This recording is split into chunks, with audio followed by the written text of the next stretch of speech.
السلام علیکم۔ آج کی ویڈیو میں ہم یہ جانیں گے کہ آج ہم لوگ جو حج ادا کرتے ہیں خالص اسلامی طریقے سے، یہ کب سے شروع ہوا؟ کیا حج ہمیشہ سے خالص اسلامی طریقے سے ادا کیا جا رہا تھا؟ تو اس کا جواب ہے کہ نہیں، حج ہمیشہ سے خالص اسلامی طریقے سے ادا نہیں کیا جا رہا تھا۔ تو پھر ایک سوال ہے کہ حج کب سے خالص اسلامی طریقے سے ادا کیا جانے لگا؟ تو اس کا جواب ہے کہ 9 ہجری سے۔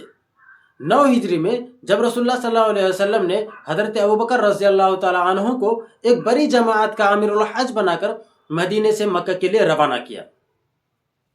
اور حضرت ابوبکر رضی اللہ تعالی عنہ کو روانہ ہو جانے کے بعد جب سورۃ توبہ کی آیت نازل ہوئی تو رسول اللہ صلی اللہ علیہ وسلم نے حضرت علی کو حضرت ابوبکر رضی اللہ تعالی عنہ کا مامور بنا کر مکہ کے لیے روانہ کیا، اور پھر حضرت علی رضی اللہ تعالیٰ عنہ مکہ پہنچ کر حج کے دوران یوم النحر کے دن یہ اعلان کرتے ہیں کہ آج کے بعد کوئی بھی مشرک حج ادا نہیں کرے گا۔ اب ایک سوال یہ ہے کہ کیا کفار مشرک اللہ کو مانتے تھے جو وہ حج ادا کرتے تھے؟ تو اس کا جواب ہے کہ ہاں، وہ اللہ کو مانتے تھے، لیکن ساتھ ساتھ وہ بتوں کی بھی پوجا کرتے تھے۔ ان کا ماننا تھا کہ اللہ تبارک و تعالیٰ بہت بڑا ہے اور ہم لوگ گناہ گار ہیں، اس لیے بیچ کے واسطے کوئی چاہیے جو ہماری بات اللہ تبارک و تعالیٰ تک پہنچا دے۔ یہی وجہ ہے کہ کسی نے جنات کو پوجا، کسی نے ستاروں کو پوجا، کسی نے بتوں کو پوجا، تو کسی نے نیک انسان کے مجسمے بنائے۔ تو اللہ تبارک و تعالیٰ نے اس سوچ کو بالکل خارج کر دیا اور بتلایا کہ نہیں، اللہ تک اپنی بات پہنچانے کے لیے تم کو نہ بتوں کو پوجنے کی ضرورت ہے، نہ جنات کو پوجنے کی ضرورت ہے، اور نہ ہی کسی نیک انسان کے مجسمے کو بنانے کی ضرورت ہے،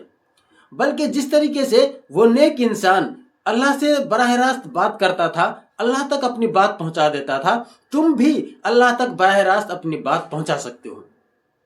اللہ تک اپنی بات پہنچانے کے لیے یا اللہ سے بات کرنے کے لیے تمہیں کسی بھی واسطے کی بیچ میں ضرورت نہیں ہے، اور اللہ نے اس سوچ کو بالکل خارج کر دیا۔ اسی لیے اللہ تبارک و تعالیٰ اپنے نبی سے کہتا ہے کہ اے میرے نبی، جب میرے بندے میرے بارے میں پوچھے تو آپ کہہ دیجئے کہ میں اس کے شہر سے بھی زیادہ قریب ہوں۔ اسی طریقے سے اللہ تبارک و تعالیٰ ایک جگہ کہتا ہے ادعونی استجب لکم، اے میرے بندو تم مجھے پکارو، میں تمہاری دعا قبول کروں گا۔ خیر، اب موضوع پر واپس آتے ہیں۔ جب حضرت علی رضی اللہ تعالیٰ عنہ مکہ پہنچ کر حج کے دوران یوم النحر کے دن یہ اعلان کرتے ہیں کہ آج کے بعد کوئی بھی کفار حج نہیں کرے گا، تو ہم پہلے یہ جان لیتے ہیں کہ اس وقت جب کفار و مشرک حج ادا کرتے تھے وہ کیسے ادا کرتے تھے۔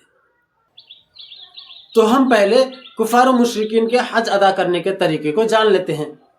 کفار و مشرکین 9 ہجری سے پہلے جب حج ادا کرتے تھے تو حج ادا کرنے کا طریقہ یہ تھا کہ وہ لوگ بنا کپڑے کے حج ادا کرتے تھے، یعنی جب وہ طواف کرتے تھے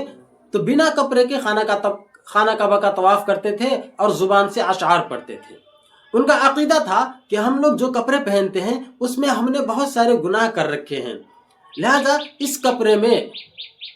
حج کرنا ہمارے لیے صحیح نہیں ہوگا، یہ ان کا عقیدہ تھا۔ یہی وجہ ہے کہ وہ لوگ بنا کپڑے کے حج ادا کرتے تھے۔